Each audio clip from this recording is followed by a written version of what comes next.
Hello, everybody. Welcome to the Riffhard podcast. My guests today are Mike Martin and Jason Richardson from All That Remains. Just wanted to let you know they have two new songs out. One is called Divine, and the other is called Let You Go, and they will be on tour with Megadeth this summer 2024 in the U.S. So go check them out, but more importantly, listen to this episode right about now. Mike and Jason, welcome to the Riffhard podcast. So, hi. Hello. Hi. Hi. Well, Jason, look, I know that you know that we know each other. I am Yes. aware that you are aware. I'm pretty aware. But Mike, I don't think you're aware that we have spent weeks together. Have we? That's right. You're not aware. Yes. So, think back to 2008 and whichever album you recorded in 2008. I got my whole life is like a by album timeline. It actually helps me remember everything better. So I know all about 2008 as soon as you say it, just because it's like that's the Overcome cycle. So it's all good. Spring 2008. So my band Doth was recording at Audio Hammer, and we had 2 weeks left in our session. And then you guys were coming in next. And then one day, you guys were just suddenly there 2 weeks early. And it was oh like, my God. Yeah. It was like, what? I mean, cool, but, huh? And basically, from what I understand, the label at the time just said, fuck Doth. ATR needs to get in. This is it. They're coming down. You said before you probably don't even know, and I definitely did not know that happens. Yeah. So basically, Sukov, who was producing both records, would like work morning till evening with you guys, and then evening till early morning with us. Oh. Which he gave us our full like 8-hour days during that span of time, but it was a little bit of a what the fuck, but actually it was really cool. We hung out with Eyal a lot right by the pool and like traded licks with him a lot, got to know Phil. Like it was actually ended up being a good time. I mean, for us, it wasn't so bad just because we had more time to practice. For Sukov, it was terrible. That would explain. What's that? That would explain. Yeah, I mean, like I couldn't tell if he was always just super tired or super stoned. I mean, it was both, I guess. Both, probably. I would say the tired part, it was the difference there. Like he was redlining. And we were already like well into the record. So, like once you're into a record, like weeks in, it's, there's a level of tired that's just everybody is. So it was already there, and then had to start your record like right in the middle of that while finishing hours. That sounds very heavy metal scheduling. I mean, I've heard so many different bands complain about like people working for them screwing everything up, and it just sounds like the norm to me. That makes sense. Why the overhead mic got messed up now. If he was doing the overhead that didn't get recorded. Yeah, for like half the album. Yeah. And then our drummer, he tracked 6 songs, and I one of remember the that microphones wasn't turned on. He had to start over again.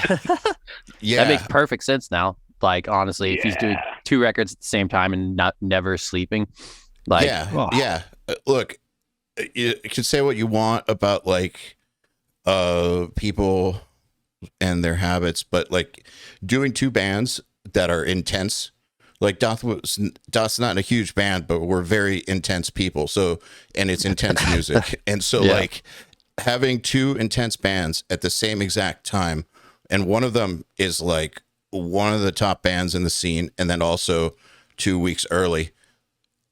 Obviously, mistakes are going to happen.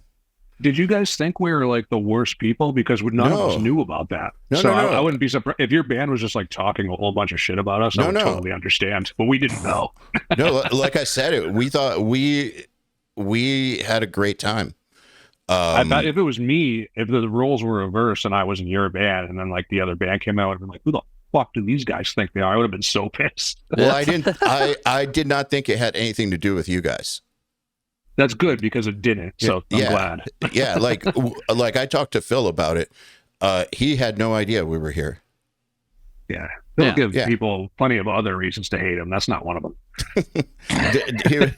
he gave me no reasons to hate him, but it was definitely something that happened on the suit and tie end of things. Yeah. That makes perfect sense. Yeah, I just say that because I know Phil likes poking the bear on the internet. That's why I say like he'll give you. Yes, other he reasons does.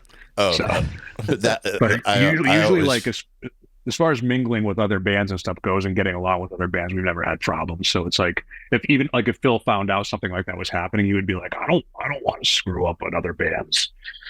You know, we just wouldn't ever want to do that. His online persona, like I've always thought it was funny. Like nothing shit like that doesn't bother me. He doesn't say anything that bothers me, but like it's funny to me people's perception of him. Because I mean, I haven't hung out with him since, but in those 2 weeks that we hung out, he was totally fucking cool the whole time.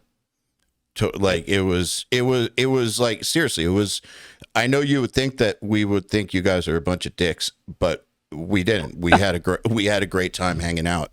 Well, I've gotten that question for 20 something years now, and I'm sure Jason got it once starting in 2019 for him. But it still happens every now and then. What's it like being in a band with him? And it's like, dude. And then when people meet him, they're just like, Phil's like, oh, he's cool, totally nice. And it's like, dude, he's like, he's gonna bum some people out with politics because nobody's ever gonna agree on that shit. But like, then some of the asshole stuff he says, he's literally just like sitting there giggling, like, oh, I'm just gonna bust people's balls now and make them upset on purpose. And then people meet him and they're just like, Phil's like the nicest guy. And I'm like, he just on the internet, he just like, he likes to be an asshole on the internet. That's just his thing. Yeah, I have him muted on Twitter. He knows that too. I tell him that. Or I've told him that. It's not even like what he says, it's just the volume. Like if I were to like have it up there, it'd be like every other tweet. That's just like, bro, chill. It's a lot of volume. Yeah, he's not going to though, so it's fine. I mean, you know, that's what the mute button's for. Yep.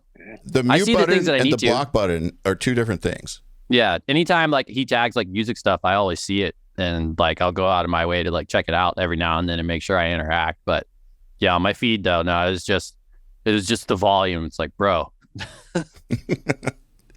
I mean, it's interesting to me. I've always thought this. What perception is of someone with a public profile, like a public figure, even in our like little world of metal, you know, the public perception of who somebody is versus what they're actually like and who they actually are in real life is oftentimes just wildly off. Sometimes it's exactly the same. Mm-hmm. Like Devin Townsend is exactly the same. Like the person, he's insane. Genius, it's insane genius. But the person in the interviews and the videos and all that is like he is exactly how you would expect him to be. Yep, he's so great. We spent amazing 2 summers together with that guy. I would sit next to him in catering on purpose. I just like listening to him talk. Yeah. Not anything. Yeah. Dude, he was at one of the Petrucci camps.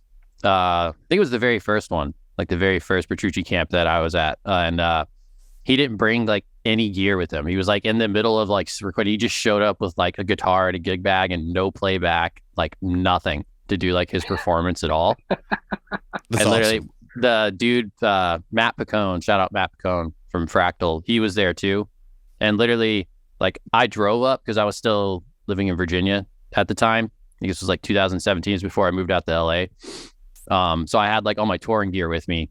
So I was like, oh, I'll just drive up to New York, bring like my X32 rack and like my whole playbacks because I had it. So I just threw in some travel racks and brought it with me.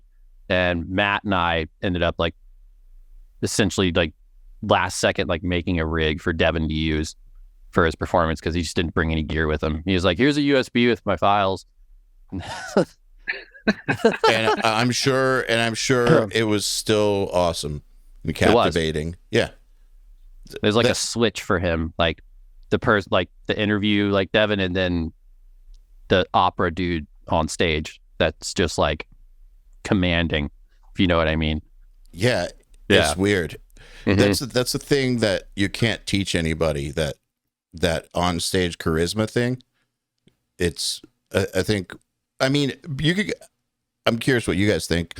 You can get better at it. Obviously, you can improve your stage presence, but that kind of thing, what he's got is just downloaded from. It comes installed with the firmware, basically. Yep, that dude, he's intense. I like him. Yeah, me too. So you were saying like rock and roll scheduling or metal scheduling. One thing that I've always found fascinating about the metal industry is how unprofessional it is, yet it just keeps going. It's like somehow things work out. It's astounding, dude. Yeah. One of Jason's first tours, I think the bus showed up. The trailer was the wrong size. We couldn't fit any of our gear in it. We had to load up all the bays, and the whole bus was just infested with ants. I forgot about there was just ants everywhere. You couldn't put your food on the counter, or it would just have 300 ants in 2 minutes. That's right. That's fucking right, dude. You have ants on a bus. Like, what the fuck? That's fun. The logistics for everything is so shot all the time. And sometimes people, like our manager the other day was just like, I'm going through a bunch of family stuff right now. And he's like, oh, the tour is going to be a bright spot. I'll take your mind off stuff. Yeah, right. I don't think you know how touring works, dude. Nobody fucking knows how to act. The shit's never working. The bus is always broken. Like, that's not how tour works. It's not relaxing. This one will be better, but you have your looming cloud that follows you around and ruins everything. I just drag it with us, Yeah, it's like, you just know that bus is going to be fucking broken the second day. Yeah, Eyal, it is kind of a running joke. Like, even like since I've been in the band now, it's like if something goes wrong, you just blame it on Mike. It's Mike's fault. It doesn't even matter if he's there. Like, it's just even better if you're not there. Yeah, it's still Mike's fault. Then you can't defend yourself. I get text messages anyways and just say thanks a lot. Thanks for fucking this up. Thanks, Mike. Oh yeah, Phil's proud of you, by the way. He just texted me and I sent him a photo of us all on screen right now. He's like, holy shit, he figured it out in all caps. So yeah, I didn't. Tiffany did. I just told him that too. So I could have. I can start a Zoom account. I am capable. I know how to work Pro Tools a little bit now. So didn't you? But you did Twitch, or you do Twitch? I did do Twitch, and that took like an army of people to set the shit up and get. Dude, that's no simple task. No, I think I had like 5 or 6 friends over here hooking up microphones, making sure getting the songs in there, because when you're playing music on Twitch, it complicates things to a whole nother level. Oh yeah. Mm-hmm. And, you got your talking mic, you got your guitar set up, you got multiple interfaces, multiple computers, and I was like, that's what I'm doing right now. Any of it. And it was all completely new to me. And they set it up for me, and if like one thing went wrong on a stream, I was like, we're done for today. Bye. I have to call people up and say, how do I fix this? That's actually what I had to do right now with the camera, because this is a new setup that I'm not entirely familiar with. Like, I'm just getting used to how the new setup works. It's a sick setup, but I think people don't understand if they've never tried streaming or doing anything involving video and the internet. I don't think they understand what they're such a pain in the ass. Yeah, what they're getting themselves into. Yeah, I'm using like my stream setup right now for this, and I just dialed it back in because I'm about to hop back on filming like playthroughs and like all that stuff for the new album and shit. And literally using 2 desktop computers right now and like 3 interfaces. Yeah, I've seen videos at your place, dude. I have no idea. You have so many guitars, synthesizers, and I just don't understand. Dude, I just hopped on USAA because my dad is in the Army for like insurance and switched everything over.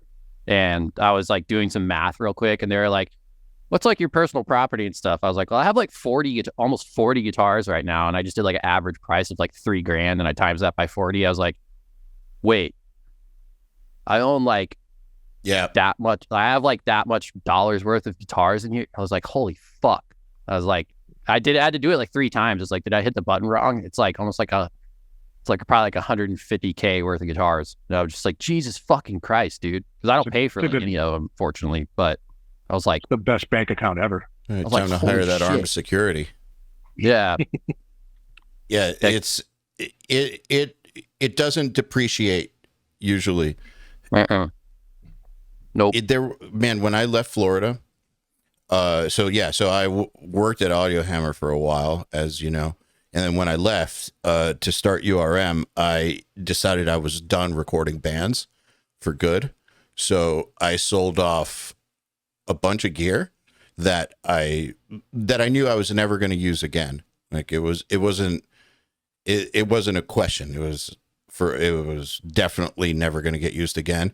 And I was like you just kind of said the word astounded by how that shit adds up, because you just collect it over time. Mm-hmm. It's collected over time. And I think you're not also, if you're given gear, you're not like tallying it up, but Not all the time. people out there, keep your gear in good condition. Oh, It's yeah. like stocks. No. Yeah. Yeah. Yeah. Like my video games. Like I have that Retro Collect app that you told me about forever ago, Mike. Like I still I'll refresh my shit, and sometimes it'll just like go up by like it fluctuates literally like stock. Like I have some games, like some older PS2 ones that have gone up like $200 since I got them. I already paid the overpriced like collector price for them, but they just keep going up. It's sick. Like everything. Yeah.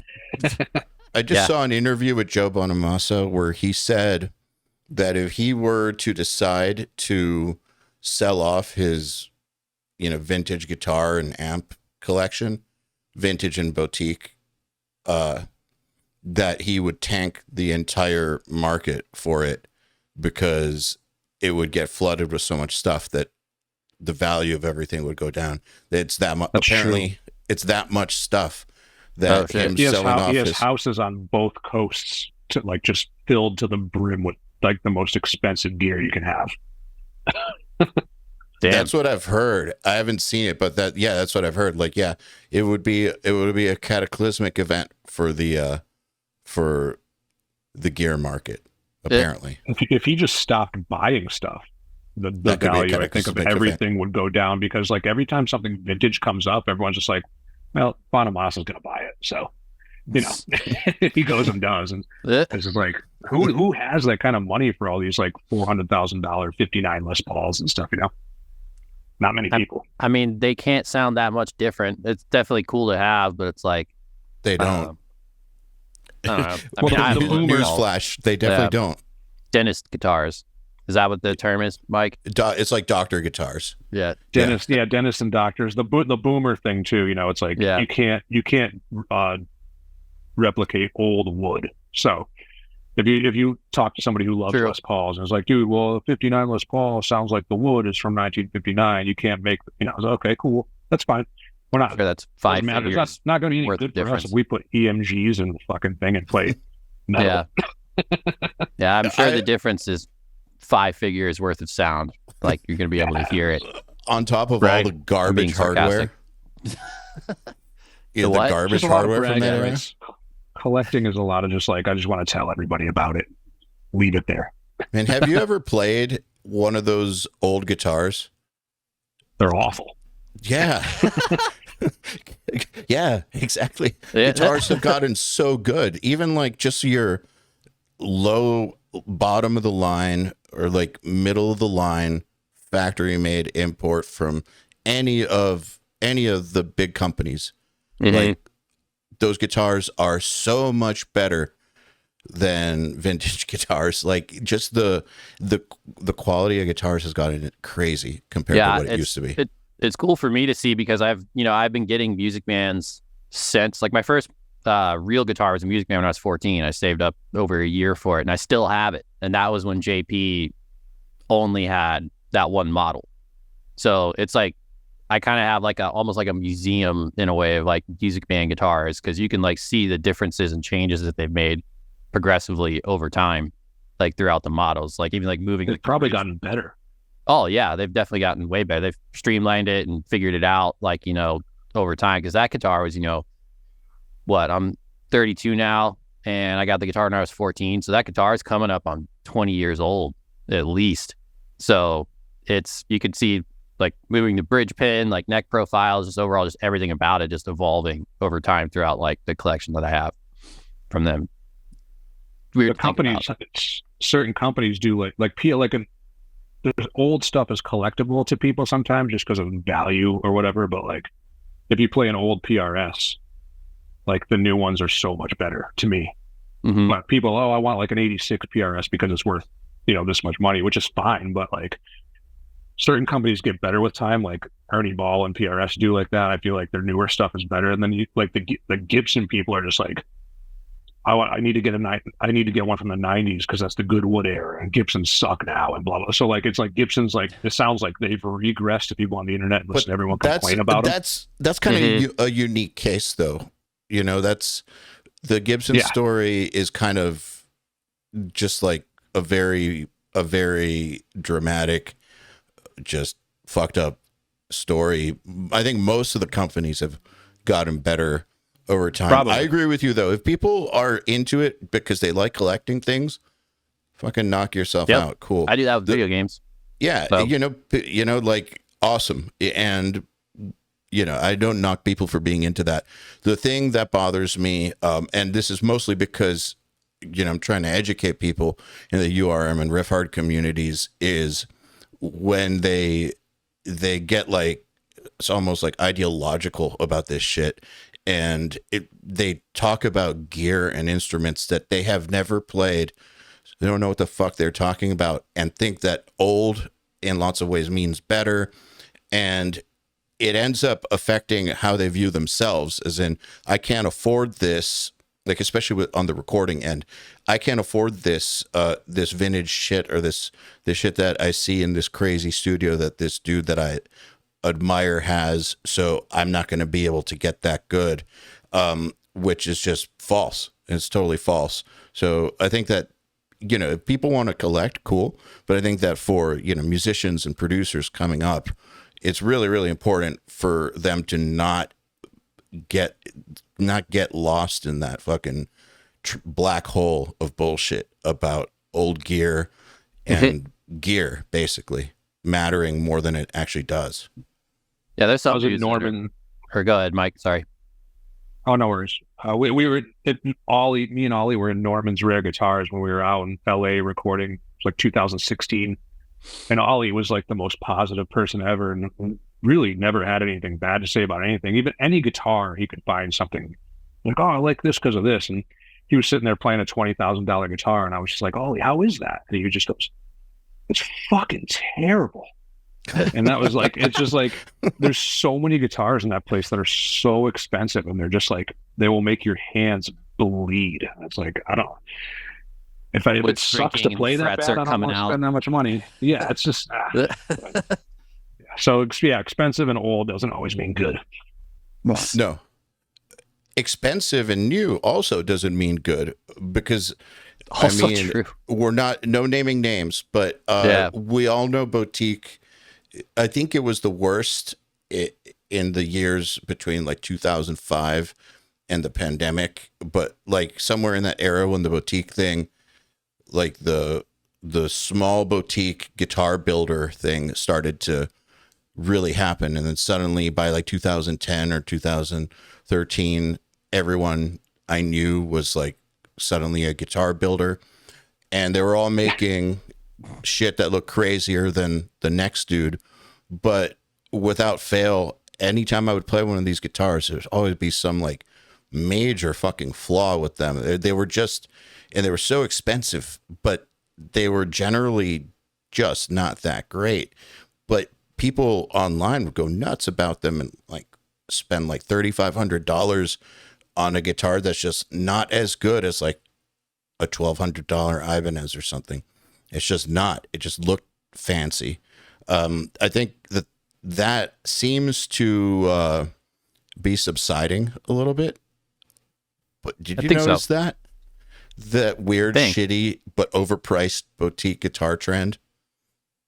I haven't been paying attention to it, or because I'm set. Like I have my signature music band, so I've kind of like stopped paying as much attention to other stuff like that for sure.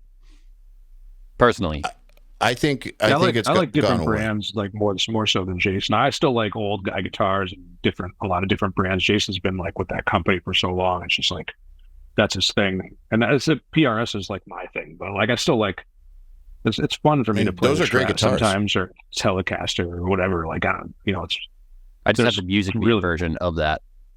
Like yeah, exactly, and that's what the PRS does that now too. You can get a PRS that's just like a Telecaster. John Mayer came out with the PRS, which is exactly a Strat. It's just like but a lot of companies do that now too. It's just like their version of whatever. Yeah, well, I have my Alexi now, which I love. That thing's fun. It's a vibe. The pointy ass. It's everything I hate about guitars, but it's sick though for some reason. It doesn't matter when it's a guy you idolize like that too. Like when I play a Les Paul, I'm just like, this is so not what I need live. But when I play it, I feel something weird just because I grew up watching Slash, and I'm like, this is so cool to me. Well, I would love having terrible.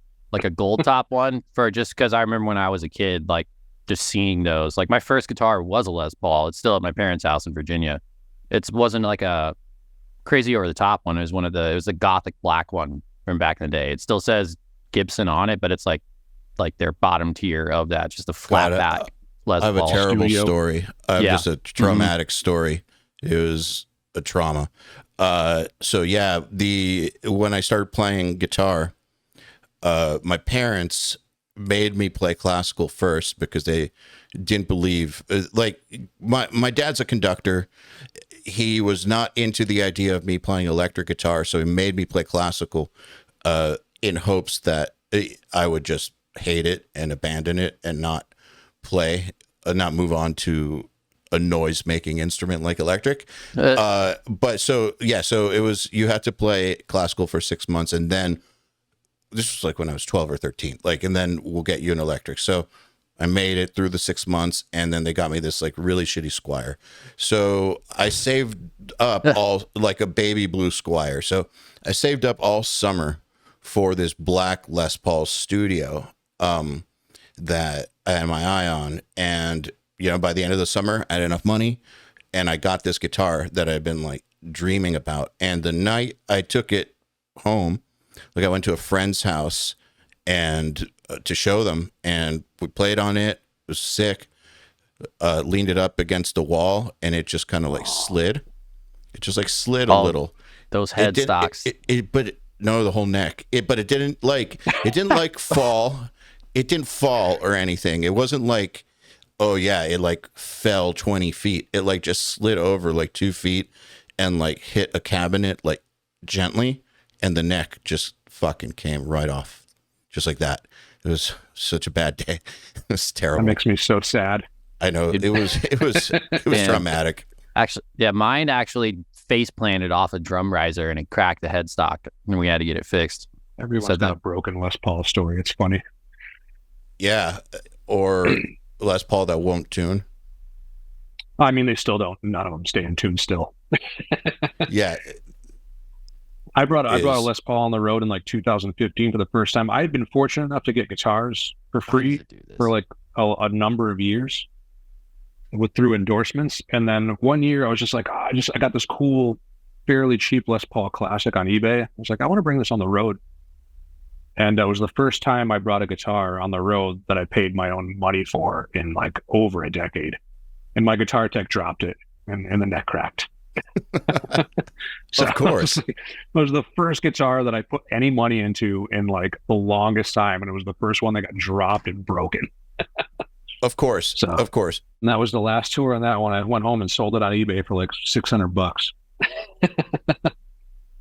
Man, have you ever had a guitar stolen? Once, but it was a friend who was on drugs, and still to this day tells me that he didn't sell it for drugs. It just disappeared.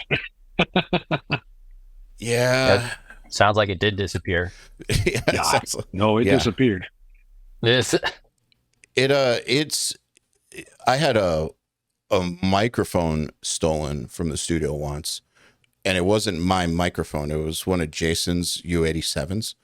That's an expensive microphone. Yes. Yeah, Jason, I don't think when we worked together, when you were in Chelsea Grin, we did that remotely, right? So you never came to the studio. So I don't think you ever Nope, saw there's the just mix. setup. Okay. So the way that, and Mike, when you were at Audio Hammer, I wasn't there yet. So basically there was a house across the street that, that I bought that for whatever reason just happened to have the most perfect drum room on the planet. It just like built in it. It was just this weird freak occurrence that like the best studio you could imagine just happened to be across the street. So, it unintentionally, it was just a house. It just like had all the you could not spend $5 million and design a better like drum room than what this living room was. So bought the house. And, you know, I would do work for Jason, do work for Mark, and then do my own work. And then I would also have outside producers like just rent my studio and bring their own clients in. And that's where the problems would happen. So there's this one group of producers that would rent my place, and they got it for like 5 days with this artist who was kind of weird, who had this quote unquote spiritual mentor with him. Like, Boy. yeah. It was, I don't really know what it was like his spirit mentor. And I actually had surgery the first day of their session or something. Maybe it wasn't a 5-day session, 2-day session. So I had surgery. And so I just wasn't there. But they had already used my studio a few times, so I wasn't too worried about it. I did know, though, that they were bringing in this weird client. So 2 days later, I had a drum session, and I was going to use my Jason's U87s for the rooms. Even 2 days after surgery, because I'm a psychopath, I decided I would just keep working, which was a mistake. But so yeah, I went to go put the mics out to set up drums, and like I could only find one U87. Like, and I'm not the most organized person on earth, so it's like, and where did I put that thing? So I looked like everywhere that it could be. Was I fucking stupid and I sleep in the guest room and like for some odd reason like put it under the bed? I don't know.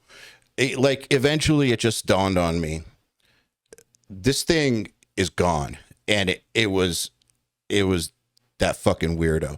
Like I just knew it. And so I called the producers and I told them that there's a U87 missing.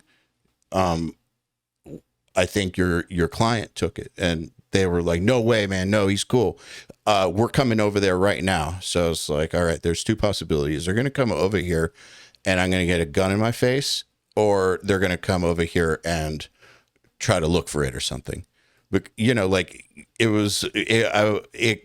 it got my blood pressure up, but they came and I guess they needed to see for themselves that it was really gone before actually confronting him. Because it's, you don't want to confront somebody for stealing something unless you're absolutely sure, especially if he's your client.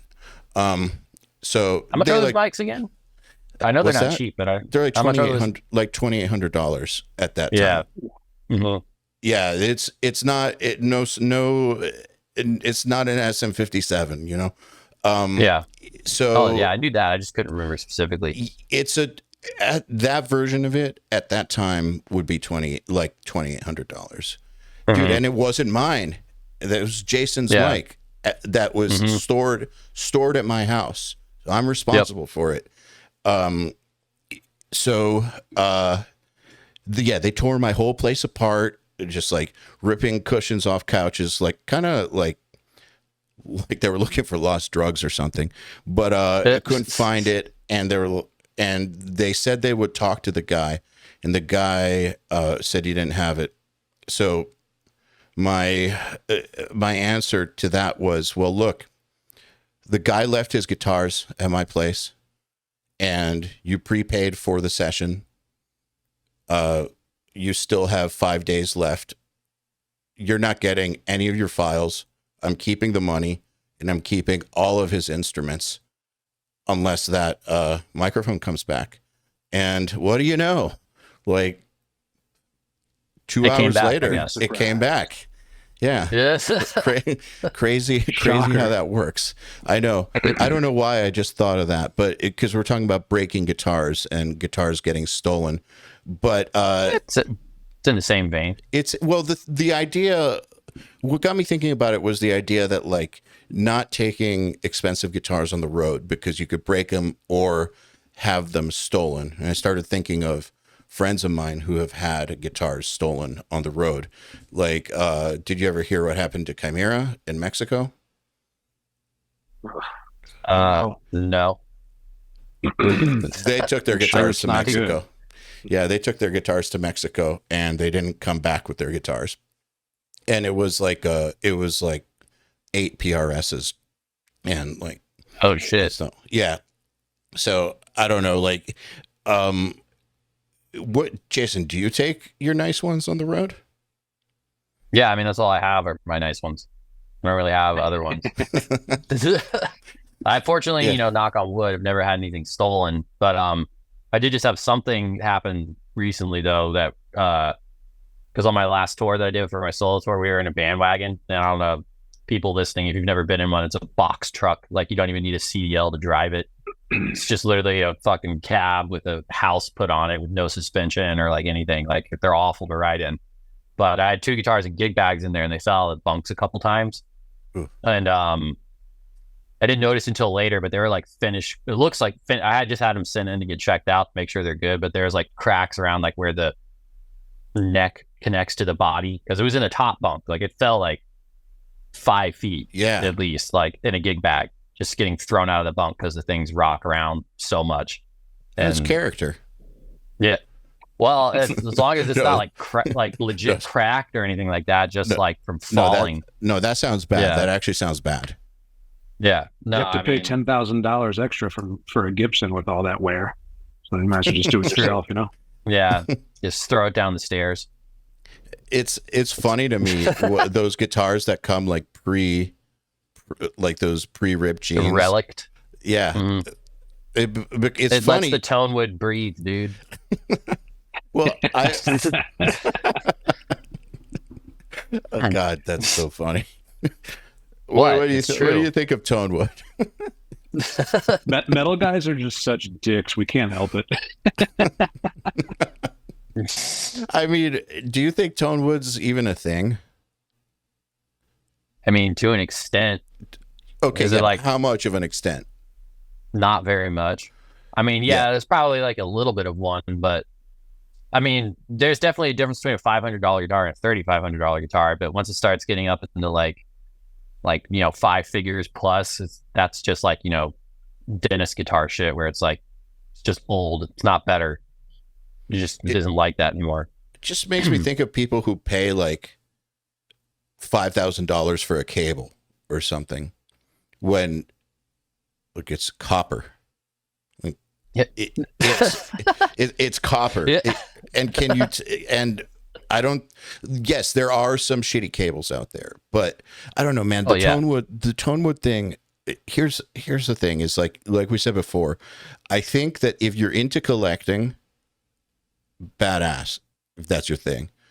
But but I feel like there are musicians who they just go into this like spiral of caring about these things because they think it's going to make this huge difference when it's really not. And if there's like some really sick guitar player with great tone who cares about tone wood, it's probably because they have maxed out everything about their playing, about their setup, like down to the tone wood.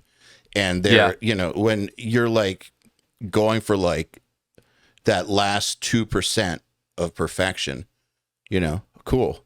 but you have dudes who really should be working on the 80% before worrying about like the last 0.2%, making it a much bigger deal than it really is, in my opinion. So I wonder what you guys think about that. I mean, I agree. Thank you. The collector dudes I've known through most of my life are usually the biggest assholes about gear. Kind of come across as like, it's like they're kind of like acting like they're James Hetfield from Metallica, but they've never written a song, or it's like, dude, no one cares. No. Yep. Yeah. Let's talk about guitar. I want to know how your first rehearsal went. Oh, you mean like when I joined? Yeah. Oh, yeah, that was fine. Hilarious. And I learned the songs and I showed up and I played them. Jason does his homework. That's about it. I think there might have been a little bit of back and forth between us. Be like, am I playing like the right harmony here? Like, is this the right part? I kind of had a good guess of which parts I should be playing. Plus, there's tab books too, so there wasn't like I had all the answers essentially before I even showed up. Me and Phil laughed at one point, and Jason looked at us kind of like almost like we were laughing at him, and he was like, "What's going on?" And we were just like, "This is ridiculous." Because it was sick. It was like he played like 17 songs. I think we sat there and played like 16 or 17 songs. We didn't miss anything. We were just like, "Wow, okay." I don't know about that, but I learned them. That's for sure. It was almost flawless. In my deaf ears, it was flawless. I mean, he's gonna nitpick a little bit more than me. He can actually hear, but it was so good. Me and Phil were just laughing. So it was just like, okay, well, we're ready for the tour now. That's kind of like what happened to Anthony. First practice with Anthony. You weren't there for that, Mike, because I wasn't. I flew home. Yeah, you had flew home because Axel had just been born or was still fresh out, and but that first practice with Anthony, I was like that. Like, I was just laughing hysterically like the entire time. Like the first time you play those songs and it's just literally perfect. Like, it's like your reaction to laugh sometimes. I see that the same thing happened when I think Anthony went to the studio for the first time. Phil was telling, I wasn't there, but Phil was like, Anthony was kind of looking at us like, what the fuck? Like, because me and Jason were like laughing. And it's because I was sitting there eating with Anthony one day. I'm like, just remember that they were laughing because they think you're so good. It's actually funny how good you are. Yeah. Yeah. And isn't it weird though that that people doing their job is shocking?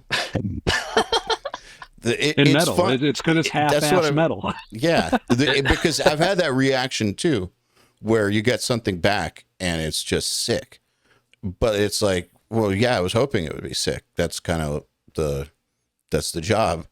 So yeah, that's the goal.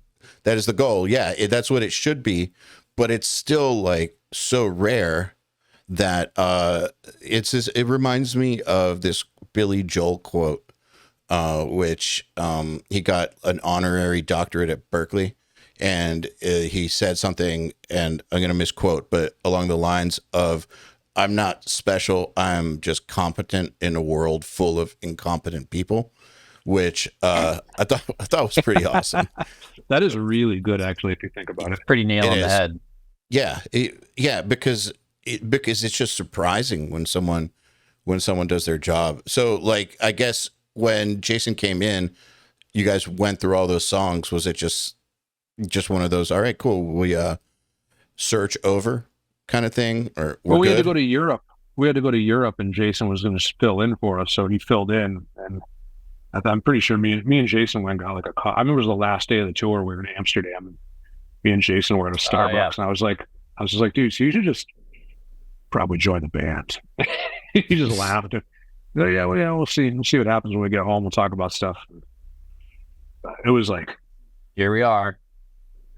It was the only good thing that came out of that European tour. I mean, it was a weird time for us, obviously, given the circumstances, and then we went into this European tour, which was very, very unnecessary. very poorly planned and Surprise. as usual. Mm-hmm. And but the only good thing that came out of it is, play some shows with Jason and end up being like, okay, you make something work out of it, pull something out of all that negativity. Yeah, and good to not have to worry about that. That you think of all the stuff you have to worry about when you like lose somebody in your band, and it's like just already the worst feeling in the world, and then you're like, okay, well, I guess we're gonna go do this tour for whatever reason still, and you worry if someone's gonna play the songs, and Jason put that to rest in about 5 minutes. Yeah, that's like that's halfway great. through like the second song, I was just like, oh, this is gonna be fine. Yeah, that's a good feeling. I remember when you were learning that stuff, I feel like I had taken a guitar lesson from you around that time. I think it was around that time. Yeah, that sounds familiar. Yeah, because I had just started playing guitar again, and I took a lesson from you, and you told me that the main thing you were working on was endurance. Like that was like your main focus. Was just making sure that your endurance was able, I mean, like you had the endurance for it, but like you were drilling the endurance for the down picking so that you would just never ever get tired. Like I remember we talked about that for a while in that lesson. Yeah, because there's definitely like a kind of like a threshold, I guess, to where it just becomes not fatiguing, like to play, because a headlining set, of this stuff, like, granted 2 weeks is a radio song, but to play that shit correctly, it's like there's like 4 up picks the whole song. Everyone plays that song wrong. Everyone cheats. Yeah, I'm exaggerating a little bit, obviously, but like there's the ratio to down picks to up picks in that song is like heavily skewed. It's like Master of Puppets essentially. If you want to play it correctly, like you have to down pick the entire fucking thing, or else it doesn't sound right at all. It just sounds silly. It sounds like weak and limp if you're not down picking the whole thing. Have you ever heard Master of Puppets alternate picked? Yes. Sounds not good. It sounds stupid. Yeah, it sounds stupid. Look, I've heard I feel like it can sound even. Like that's the best way I can describe it if it's played well with alternate is like, I've heard people get it very even to where you can't tell the difference between their up and their down strokes, like because they have it so robotic. But that I feel like when they do that, they're sacrificing what's good about down picking, which is that transient, like that heaviness. Like they get it even. So okay, I cannot tell that you're up picking. I can't tell the difference, but sounds just like limp dick shit, basically. Yeah. I saw somebody complaining about that. It was on Twitch or on Instagram or something one time. Someone was down picking. Someone was playing something like Master of Puppets, like down picked the right way. Someone was just like, "What a waste of fucking energy! It's so stupid. Why do you even do that?" I was just like, "Are you fucking kidding me? Go away! Like you know nothing." I've seen people make that argument, and they'll bring efficiency arguments, like you got to work twice as hard. Okay, sure. All sound twice as good. Exactly. The thing is, I feel like when you hear that argument, they're forgetting the most important part of the equation, which is what does it sound like and what does it feel like? That's like the priority, and they're leaving that out because on paper they're correct. They are correct that down picking, it's more work. It's more work than alternate picking it for sure. But how does it sound? And at this point in my life, it's not. It's funny. Which if I have to like alternate pick something, it feels like awkward. But I mean, that's because you've trained yourself and you're used to it. But like, just in terms of like actual mechanics, like body mechanics, like it is more motion. It's like double the motion because you still have to come back up every time. In between sounds the better. notes, it sounds better. That's all there is to it. It sounds better. Was there anything that you did specifically to work on the endurance, or just run the songs? I just got to practice enough before tour, essentially. It's like with working out, That's like the best analogy I can equate it to. Just do like it. the more you do it, the stronger you get and the easier it becomes and the longer you can do it for.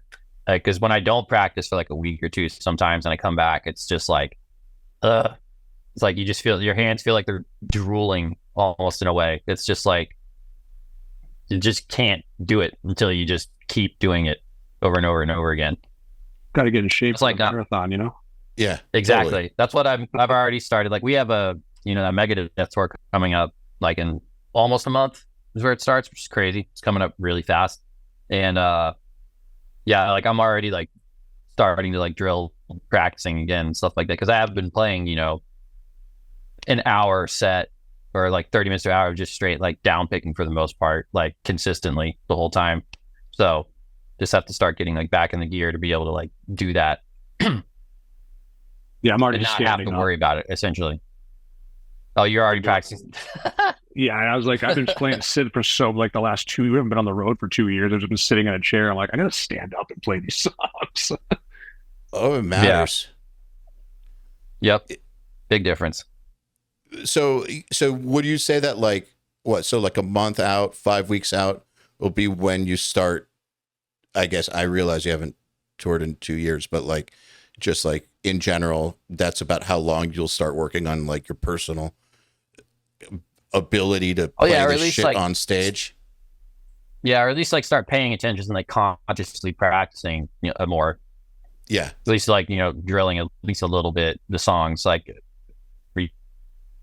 and then the closer you get, maybe like a week or two out, I'll start making sure that I practice like the shit like every single day.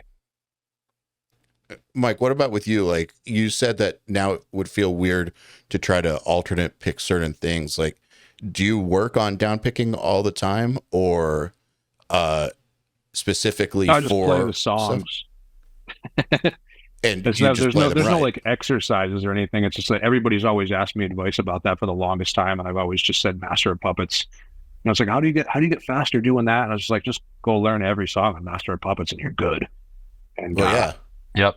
And the same thing with our songs. There's just so much. If I want to get back in the swing of things and get ready for a tour, just go back and play the songs. I'll probably start more than a month out, just because it's like the older I get, the longer it takes to feel comfortable again. So I'm just like, all right, I should probably start. Maybe I'll give it 2 months this time. Before, when I was in my 20s and 30s, I was like, I wouldn't touch the guitar until a week before the tour started, and I'm just like, it's fine, I don't care. Now I'm like, probably should, do a little bit more preparation. And someone like Jason, the band too, you don't want to show up and, he already makes everybody look like an asshole in the first place. I want to look like a bigger asshole. Okay, I wanted to talk to you about that. Because I've always had mutant lead guitar players in my band. Like, the previously guitar player, Eyal. Eyal's awesome. Right? Okay, so he's a freak. Yeah, he's a freak. And now we've got Rafael Trujillo in the band, who's another freak. And so for me, like playing with dudes like that are better than me, and not looking like a chump that's like 90% of it right there is like, yeah, I'm not a virtuoso. It's not my thing. Never going to be, but you don't want to look like a chump next to him. So you got to like keep it at a certain level to where it's a good motivator, I think. It's a great motivator. We have Anthony now too. It's just like you got these two. Jason's not really new anymore, but newer, and then Anthony's brand new. But it's like, and Matt was like from 20 years ago, but now he's back and he's new again. So then those three guys are just like, they're pretty top level players. So at this point in our lives, do I want to show up and be like, oh shit, I've been here the longest and I'm doing the worst. You're fine. I don't want to be that guy. But you know what? Sorry, go ahead, Jason. Well, I say some of this stuff on the new album, I've definitely kept in mind, Mike, that Mike has to be able to play it, but there's some parts that are hard for sure.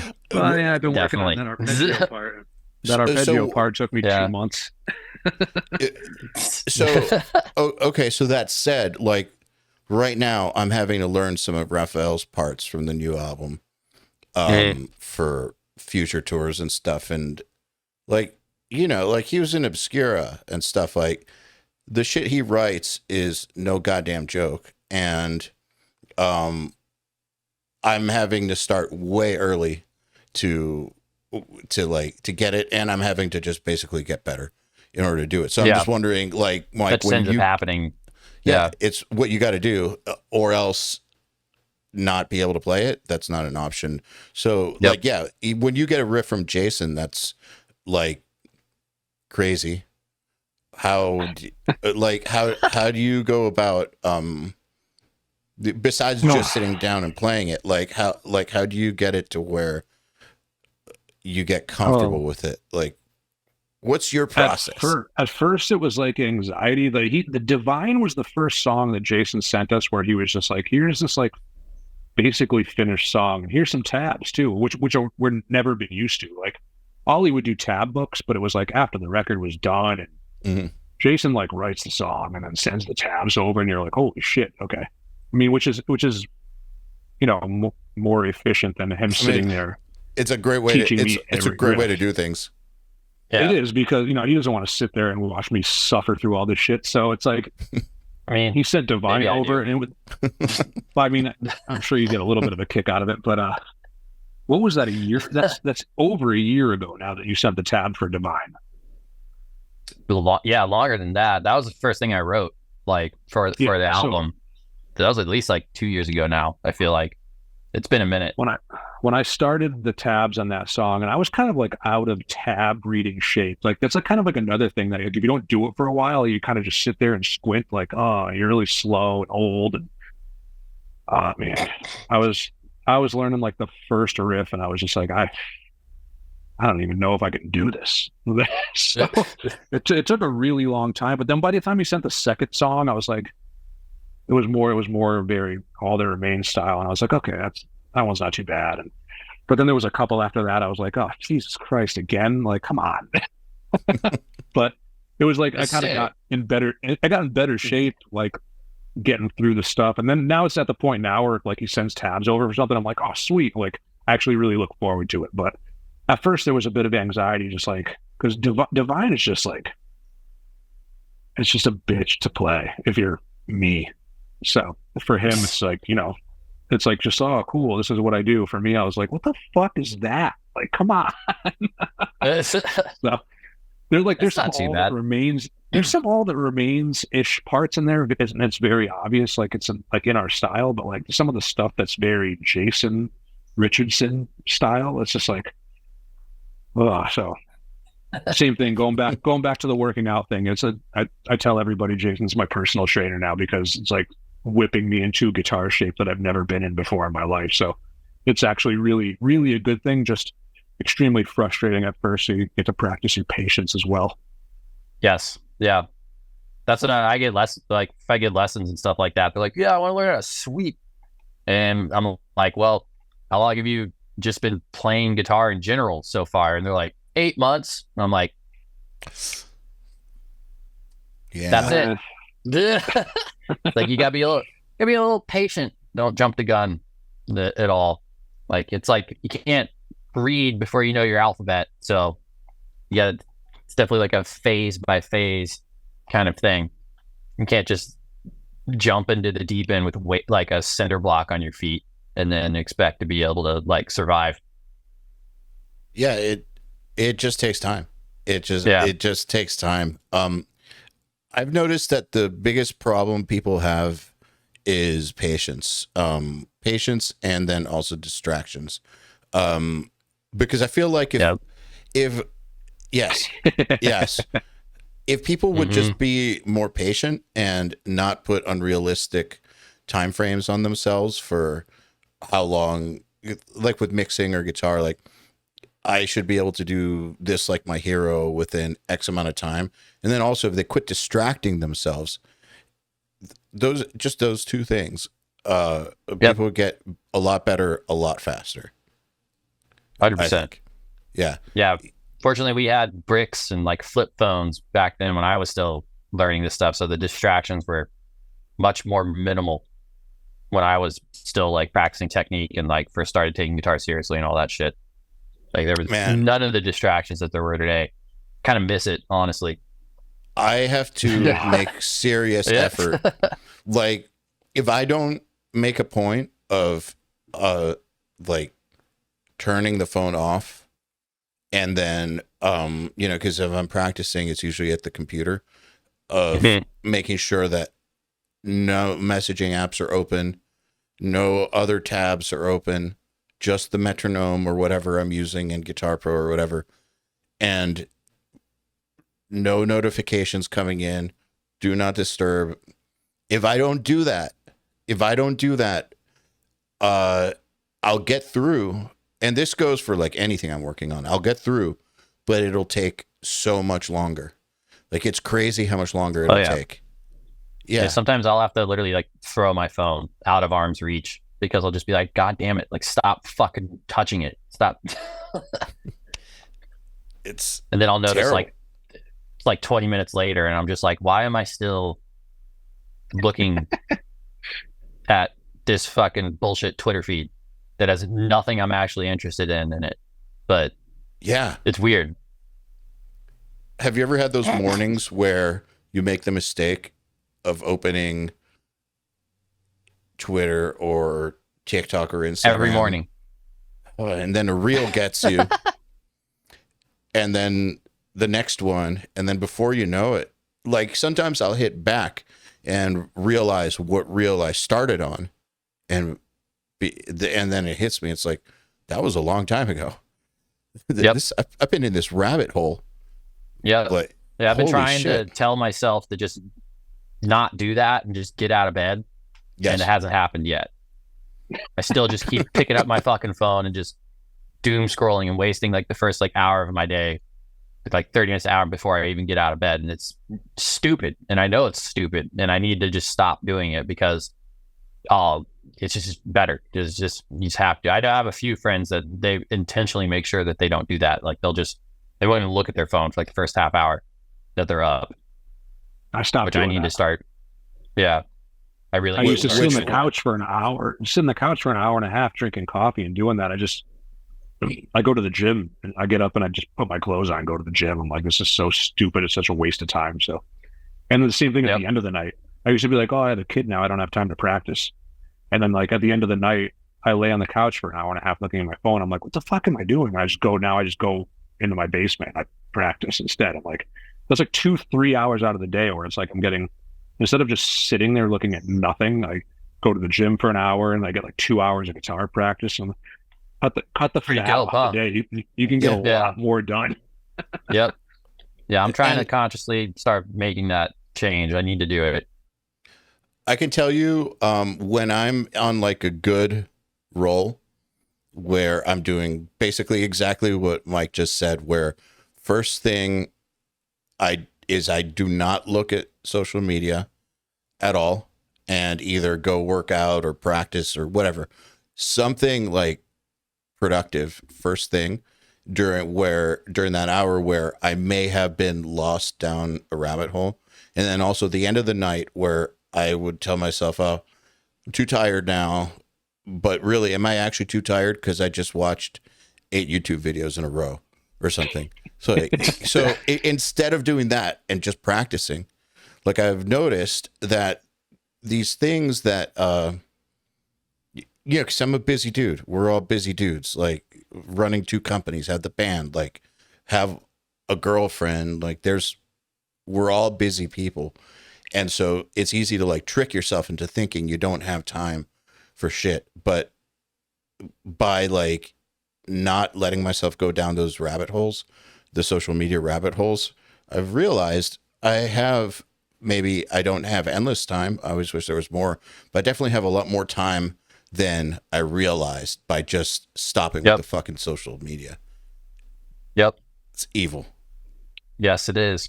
Yeah. But you can, at least and you too, Eyal, like can't ignore it or else. I know, dude. Yeah, that's the thing. It's life.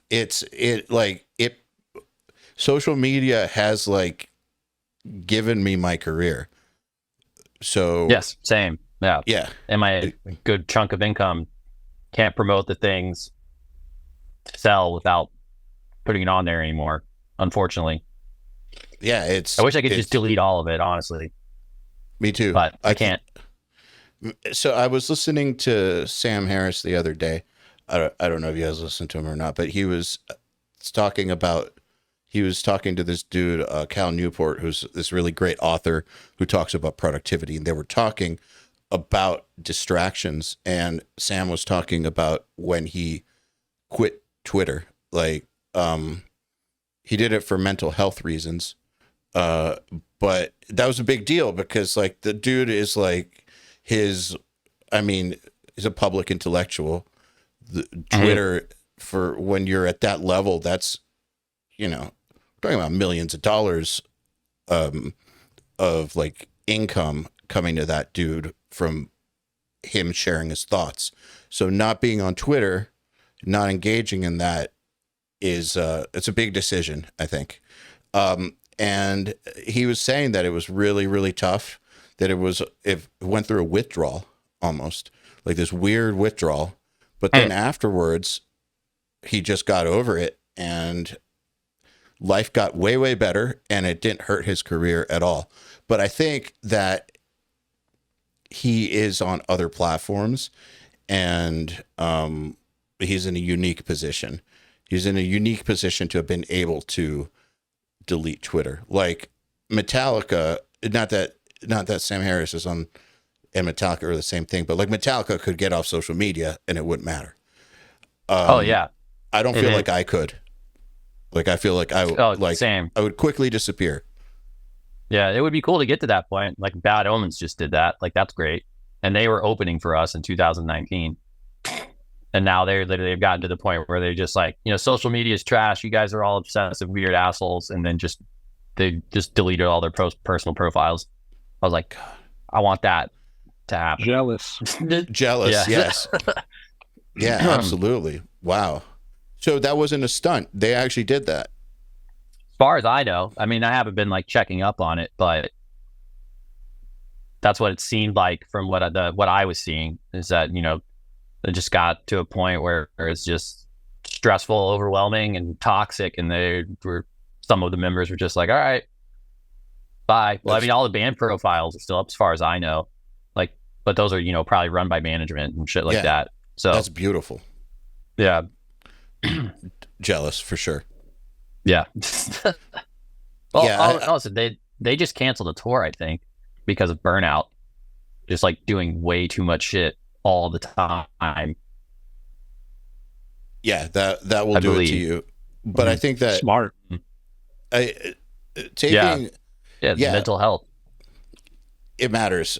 Like you can really burn yourself out. I think like when bands do that, and anybody does that, and people on the outside criticize it, they don't understand what level of burnout you can get to if if you're touring all the time or in public all the time, even through social media. Like there's this part of your brain that has to always be in like this weird fight or flight mode, interacting with the public, always on, always scrutinized. Like, it's not like you're in war in a trench or something, but your brain still perceives it as fight or flight. And so that burns you the fuck out. So I think it's really, really wise when bands, if they're being honest about that being the reason, when they do that. And I feel like a lot of people are afraid to do it, but I don't think it ever hurts anybody when they do that. Oh, definitely not. I mean, there would be some people that'll, be butthurt, but the band will be back around again, regardless of who it is, for the most part, as long as they care. Yeah, they'll get over it. So one last thing I wanted to ask you guys about, because kind of running out of time here. We've been talking for a while, and I appreciate you guys being so generous with your time. Oh yeah, you're good. When it comes to you guys live on opposite coasts, and I know Guitar Pro exists. You do your homework, and Mike, you start like way early. You do your homework. When you guys finally do get together, how much time do you spend working stuff out before going and playing? Is there a long rehearsal process, and what are the things that you focus on when you're actually together? Not anymore. Just Not anymore. Awesome. everybody shows up prepared now. It's just like 2-3 days and you're good. You just play the set. Mm-hmm. That's it. Yeah, I'm not too like with our lineup now. I'm not worried about like anything, honestly. Like we just need to make sure the gear is all still functioning, essentially. Like everything for like the in-ear rig, laptop for the tracks and patch changes and all that stuff.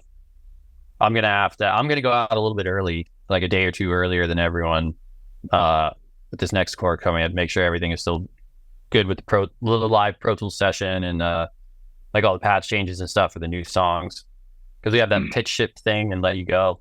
I already have it done over here on my end, and I got it working totally fine, by the way, Mike. But I do have to just go in and tinker and make sure that all the MIDI commands and all of that are assigned correctly in the right places, so it does what it's supposed to. All that type of shit. Yeah, Matt's here a month early. He's already here. We were there for 2 or 3 hours today, going through Matt doesn't know a lot of the non-Fall of Ideal songs, so we've been kind of just sitting there going over it. Nice. And I'm just showing him what I'm playing. And it's cool for me because I'm just playing the songs and, like we said, getting in shape, and he's learning them at the same time. So he's been here for 2 or 3 days, and we've already gotten together like 3 times, and he's he'll be prepared. Everyone will be prepared, and I think we'll do 2 days of rehearsal and play the set 4 or 5 times, and as long as the gear works, we're good. Yep. It'll probably be more just figuring out, because we have like 3 different sets we got to hop between on this next tour, because I think Megadeth is only like, it's going to be a shorter set, obviously, because we're 1 of 3. So it'll be no longer than like 35 minutes tops. Then we have some Mudvayne direct support slots in between. There's like 4 of those shows, so that'll probably be like 45 minutes. And then there's going to be a couple headliners, and that's going to be like an hour. So that'll probably be like the biggest thing, is just deciding which to do and make, because guitar changes, different tunings. Yeah. Transitioning in between songs and stuff. Like, actually, we haven't talked about this yet, but I was thinking about the other day that we're playing Tremble on the tour because that song randomly went viral. We still don't know why, but we were just it's not even a song. Yeah, it's just like an intro. But we were working on the new album at Josh Wilbur's house, and we went to go like reference an old song for something like that, and we were like, why the fuck is that song number 1 out of all streaming right now? That song was like over 2 weeks, and What If I Was Nothing? Like, just all of a sudden randomly had a massive spike. And it's just this breakdown. When it first started. You did? Right when it first started, I texted Eddie, our manager, and I was just like, dude, what is happening with this song? Like, it's getting like 400,000 streams a day all of a sudden. And he was just like, I don't know. He's like, let me check. And he said it got into some sort of Spotify crazy algorithm thing, and it was at 2 million streams when I first started noticing it like going up, and now it's at 26 million, I think. Jesus. And it's a minute. It's a minute and a half long. It's not even a real song. We used to write songs like that because we just didn't. It was legally a track, and like back then we would be running out of time and be like, oh well, the label needs 12 tracks, and we'd call our manager and say, hey, we got this 1.5 minute thing. Is that a track? And they were like, yeah, that's a track. Like, all right, good, because we don't have time to write another song. I mean, for what it is, it's really fucking sick. Like, it's heavy and evil sounding. It's got this cool little harmony part in it. Like, he's right. It's not a song. It's like an intro, essentially. But if we're gonna go in to Let You Go or Divine right after it on this next tour, like that shit's in C sharp standard. Divine, Let You Go are both in drop C. So we can't. That's not gonna work. Play. No, it will. I've already been thinking about it, because we're just going to have to transpose Tremble into drop C. Then it'll be fine. Like, we'll just have to play that lead lick down 2 frets. And then the chugs are easier now. because you don't even have to hold down the second fret. It's just all fucking open strings. So it's fine. But I was really thinking about that the other day. It's like, we're going to open with that. We can't just play it and then be like, play a minute and a half breakdown with like a little lead and then stops. Switch guitars. Yeah, switch guitars. Like, that was sick. Let's kill the momentum though for a second. And then so it'll be fine, but that I just popped in my head the other day. Like, we'll just have to play tremble and drop C. Fitting will be heavier because it's a half step lower than the recording now. We spend more time getting stuff like that ready for the tour than I think that's cool to know though. Like, if you do all your homework with the playing, the rest you can actually worry about the cool stuff. When people like ask me, like, how do I get into, like, I want to play for bands, or I want to be like, I want to mix for bigger bands or whatever. My thoughts are always, well, the playing side of it, that's just like, that just gets you in the conversation. That's like assumed. If that's not, if you can't do that part, you're not even in the conversation. Like, you're just not. So yeah, like the play that's like obviously the top priority, but also the bottom level. And then from there on, that's where I think the other stuff starts to matter. If you do have that out of the way, it's like, all right, what are your other skills? Like, can you program things? Like, do you know how to film? Like, are you cool to hang out with? Like, et cetera, et cetera, et cetera. That's the most important part. Do you know how to film? No, are you cool to hang out with? Hang out with? Oh, yeah.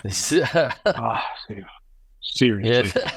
Yeah. It's like, I'll take like a little, like someone who's like slightly green, or even like just like a little bit not quite as good. Like, if they're not going to piss me off the entire time or just ruin the vibe throughout the entire tour process or whatever you're working on. Well, they can get better. Yeah, exactly. Mm-hmm. And if they're green, can't fix your personality with a lot of work. Yeah, like it takes it, like, to fix a personality, like usually something bad has to happen, like a near-death experience, or like, or they need to get fired a bunch, Yeah, so like something has to happen. We had that one lighting guy. That didn't fix him. You remember that? That dude thought he was fucking Bono from U2 and acted like a total asshole. I was like, all right, dude, you're going home. Yeah. And before that, we had heard he was like the most fired light guy, like, ever. Like, but he'd been doing like massive, huge tours, and you could see it in like his quality of his work. Like, he was a really, really good light guy, but yeah, like 3 or 4, like before we fired him, like 2 weeks into the tour, like there had been like 3 shows where like local venue people were like literally swinging on him and like trying to beat the shit out of him, like genuinely. The whole crew hated him on like the 3rd day. Oh yeah, one of our guitar techs at the time, like, sweetest dude ever. Like, I don't think I'd ever seen Eddie angry ever once, like ever before. And then like the 3rd day of the tour, I saw him and our drum tech literally like screaming at this guy. Like, I called our tour manager. I was like, I think Eddie's about to beat the shit out of this dude, and I've never even seen him raise his voice or get upset about anything once ever before. And then our tour manager's like, they just let him work it out. They got to work it out. He was like, I already knew about it, but I was like, I don't know, man. Like, I'm out here on the phone with my girlfriend, and this looks like it's about to take a turn for not anything beneficial at all. You can't have that. Like, you can't have that on a team or an organization. Like, we had this. So before the pandemic, we used to travel for Nail the Mix like every single month.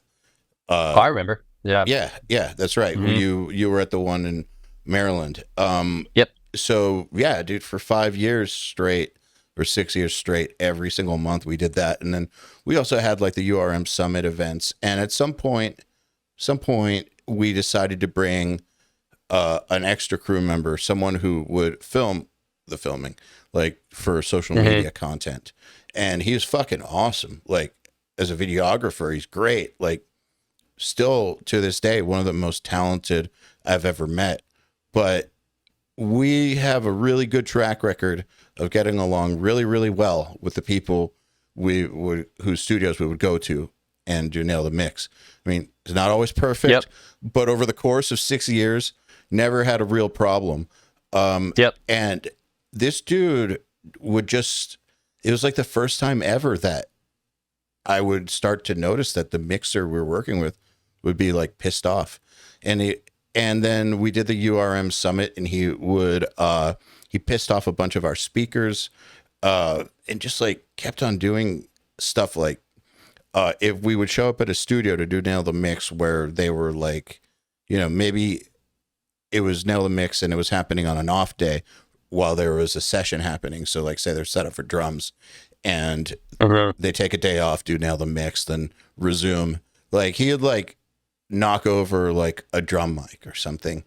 But shit like that happening all the time and just like interrupting the sessions and just saying weird shit and just pissing people off. And then, we fired him. We had to, there was no, like, you can't have that. And then, but the thing I noticed is what you just said, that by day 3, the entire crew hated him, was what was concerning me the most was that my employees were starting to hate going on these trips because of him. And the idea of having to room with this guy, and work with this guy was starting to like fuck the morale up. And the last thing I would want is for them to quit because of this fucking asshole. So one bad egg can ruin the whole thing. Yeah. But he was awesome, and that's why he keeps getting hired. Like I have seen other companies hire him to do stuff, and I'm like, your problem now. Yeah. Have fun with that. Sometimes a bigger resume in this type of stuff doesn't necessarily mean what it's supposed to. I was trying to find a polite way to word that, but like it's not the whole story. Yeah, usually like sometimes you'd be like, oh man, this person's worked for all of these bands, they must be great.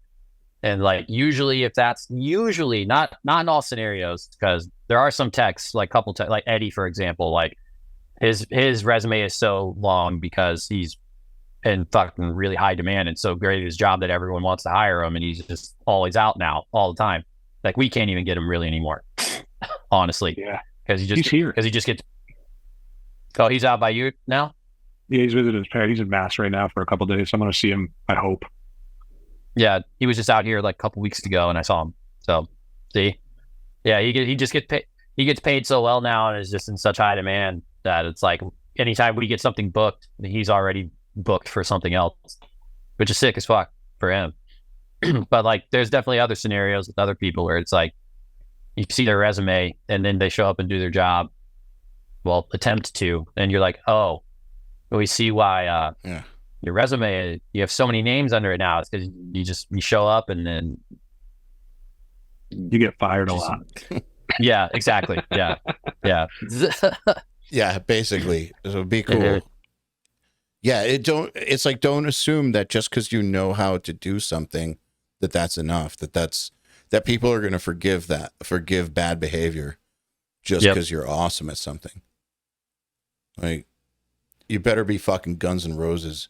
That's the thing, is like, you better be making that kind of money for people. If you want to behave like that, like say the way Axl Rose used to behave back in the day, you better be making people a lot of fucking money to where they'll put up with it. Mostly because people still quit that band, but like, they'll reach a breaking point anyway at some point. Yeah, there's no amount of money. Good. Yeah, no amount of money that will keep it going forever. But to make it tolerable for people, like there has to be a really good reason for them to put up with it. But at kind of like in our world of metal, usually there's not enough money to put up with really terrible behavior. Nope. Yeah. Exactly. And with that, I think it's a good place to end the episode. So I want to thank you guys very much for taking the time. And when's the record coming out? Before the Wish end I of the knew. year. Yeah, Before the end definitely of the year. before All the right. end of the year. We don't have a hard date yet. Still, We'll see. I don't know.